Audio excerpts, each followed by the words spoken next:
നിന്നേക്കാളും വലിയൊരു ഭക്തൻ എനിക്കുണ്ടാവില്ല നന്ദി. നീ എനിക്ക് ഏറ്റവും പ്രിയപ്പെട്ടവനാണ്. നാം നിനക്കൊരു ആശീർവാദം നൽകുകയാണ്.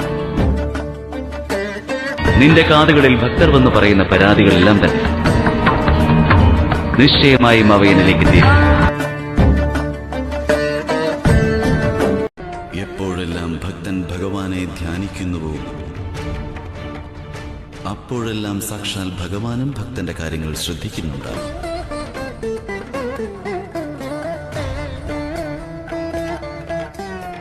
എന്നാൽ ചില നിമിഷങ്ങളിൽ ഭക്തൻ ഭഗവാനെ ശ്രദ്ധിക്കുന്നില്ലെങ്കിൽ പോലും അപ്പോഴും ഭഗവാൻ ഭക്തന്റെ കാര്യങ്ങൾ ശ്രദ്ധിക്കുന്നതായിരിക്കും. അതിനാൽ നീ പറയുന്ന കാര്യങ്ങൾ ഉചിതം തന്നെയാണെന്ന് നാം കർമ്മനിരതനാണ്.